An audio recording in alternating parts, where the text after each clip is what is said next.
And then what'd he say? Koalas And then are what you do? marsupials. Ooh, girl, I would have died. It is the only food that koalas eat. They have no natural protein. No way! Stop it! Oh my! The word marsupial is from the Latin No! marsupium. Yeah, what? Reading Oh, is I'm just making some milkshakes. Milkshake?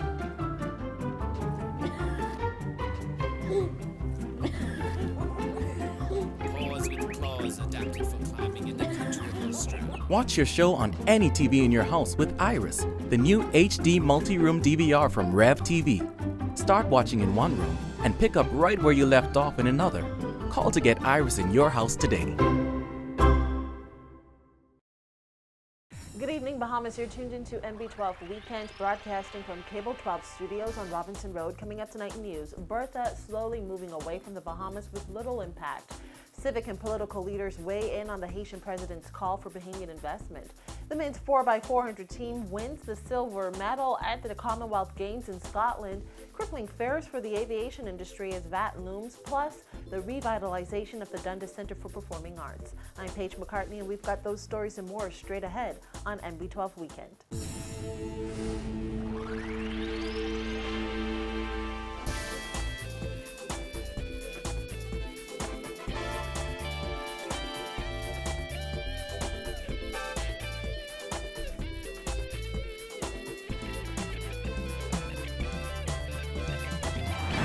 Welcome once again to MB12. The Department of Meteorology has dropped tropical storm warnings for southeastern Bahamas as Tropical Storm Bertha tracks slowly away from the archipelago. Mayaguana experienced some wind and thunderstorm conditions between 11 a.m. and 2 p.m. today as Bertha passed. Inagua and Cat Island also had some heavy rain. There was no damage or flooding reporting on any of the islands, according to NEMA Director Captain Stephen Russell.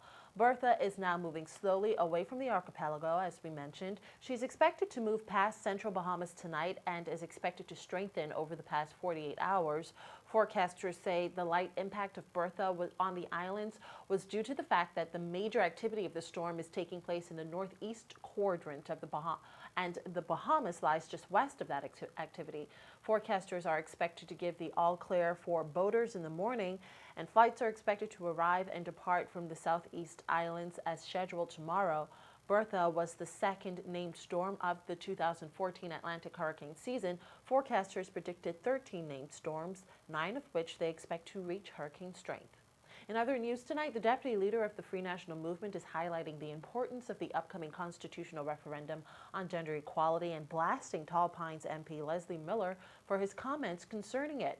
Miller had voiced concerns over the proposed constitutional amendment that will give the spouses of Bahamian women the same rights as the spouses of Bahamian men. Dana Smith has more.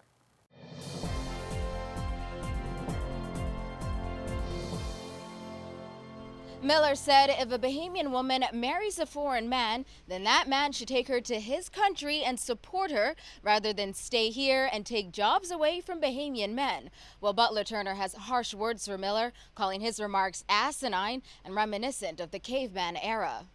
First of all, I think the statement is asinine.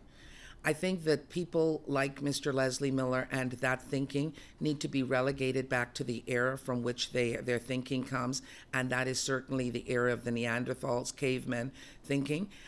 Women in the Tall Pines constituency, women throughout the Bahamas should be ashamed to have a man who is so unenlightened, who seems to be archaic in his thinking, even standing in the halls of Parliament to represent us.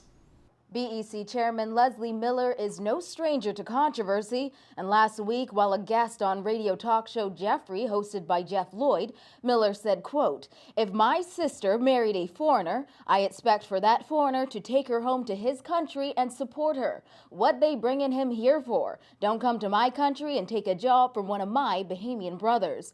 You are responsible for your family. If I get married to a foreigner, she is coming here with me. A man is the head of his house." Butler Turner said Miller's comments are insulting to the intelligence of Bahamian women.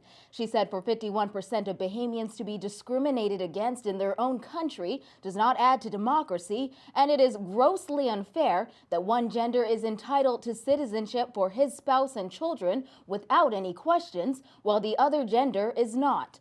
Butler Turner noted many have missed out on a chance to contribute to the Bahamas purely because of the challenges associated with gaining citizenship, something that she believes they should be rightly entitled to. The even bigger question is the fact that you have very intelligent children, the offspring of Bahamian women, who for generations have been denied the opportunity to come and help to build our intellectual capacity in our own country. I think when you look at that, and the economic impact that that has, when you look at the amount of brain drain we have in our country today, where educated Bahamians are choosing to stay away because of lack of opportunity, we have got to have a mechanism whereby these children that have been denied the opportunity to come and help to build the Bahamas that we would like to have, that we make that right. This upcoming constitutional referendum follows last January's gambling referendum, where the majority of voters said no to the regulation of web shops. However, the government is moving ahead to regulate that sector, and some have voiced reluctance about participating in another referendum. Bahamas Christian Council President Ranford Patterson, who led the Vote No effort, has already said he will not vote in future referenda. While Butler Turner agreed the government disrespected the people's vote, but she explained this referendum is binding and voters should stand up for what's right. They've not just been ignored, they've been disrespected. The whole process of democracy has pretty much been obliterated by the governing side not adhering to the voice of the people. But putting that aside, I think Bahamian people must not allow the government and their foilies to prevent us from standing up for what is right and what is good for our country. This is actually a constitutional binding referendum. And I think that is the difference. Therefore, if we choose not to vote, then it will not augur well for the outcome. But if we do in fact vote, and the government, and we do vote yes, and the government does not adhere to the binding clauses of the constitutional referendum, then they will be in breach of the law. The deputy leader also noted the upcoming referendum is about more than just equal rights for Bahamian women. She noted Bill number 3 will give an unmarried Bahamian man the same rights as an unmarried Bahamian woman to pass on citizenship to children. Butler Turner said that bill is one that has not been as talked about and many are unaware of. What's important, she said, is that the Bahamian public educate itself and focus on the issues.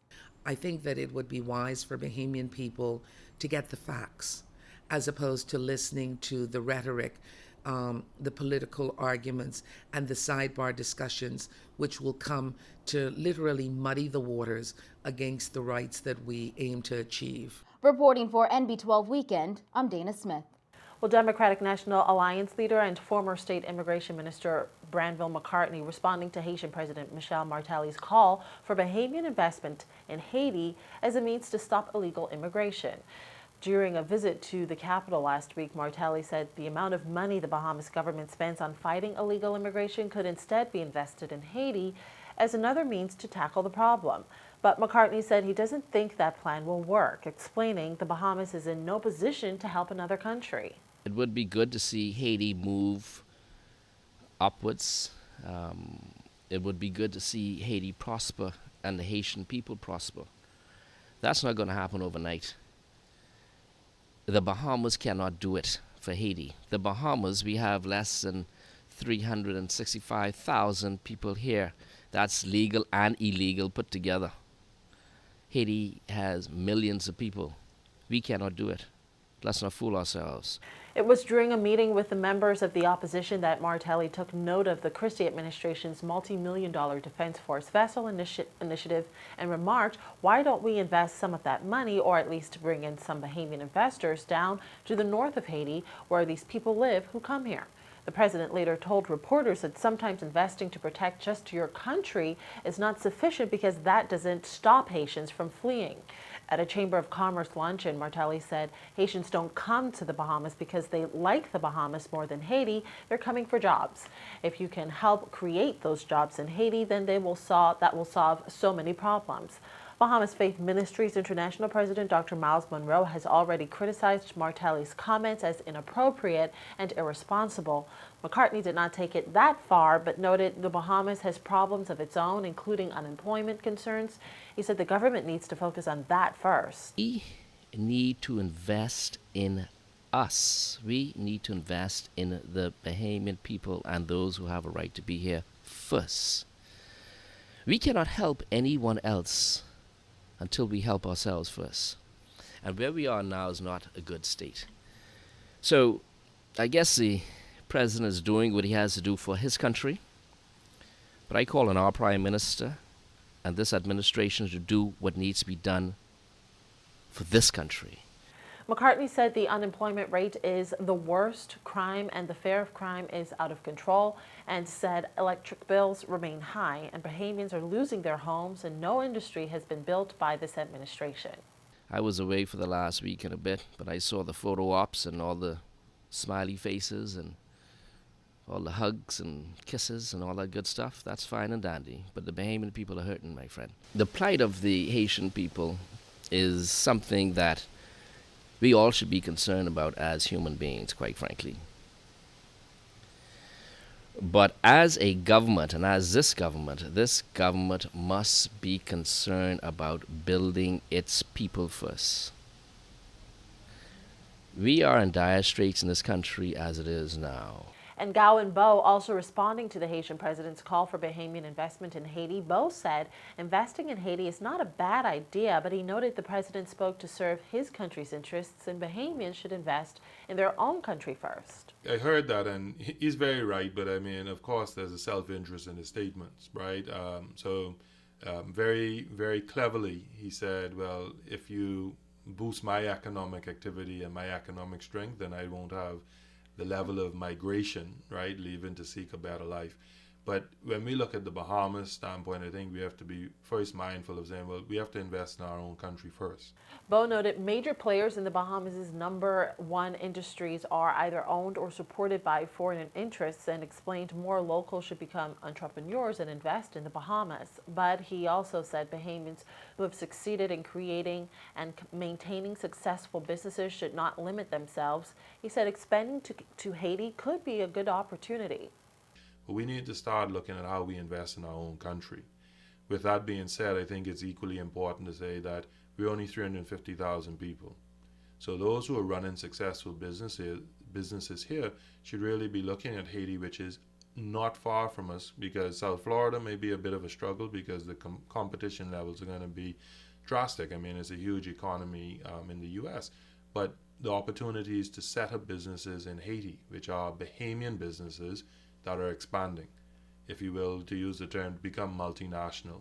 That certainly is an area that we, from the Chamber of Commerce, are looking to explore in terms of trade agreements and that bilateral aspect. But more importantly is getting Bahamians to first invest here, set up a successful business, and then look to expand it so that your customer reach is much broader. And in other news tonight, the Bahamas nabbed the silver medal in the men's 4x400 relay at the Commonwealth Games in Gasseville, Scotland yesterday. The seat-gripping performance by the men's 4x4 team, anchored by Chris "Fireman" Brown, saw the Bahamas lose in a near-photo finish to England. But nonetheless, it was an exciting race. Take a look at the final leg. And England are closing.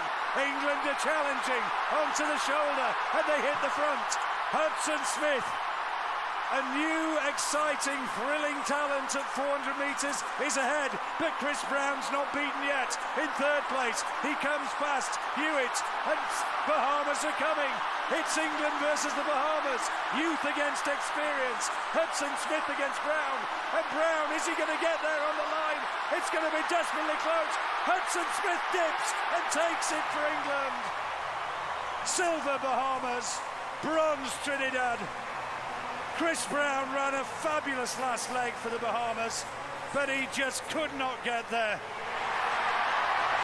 Congratulations to Team Bahamas.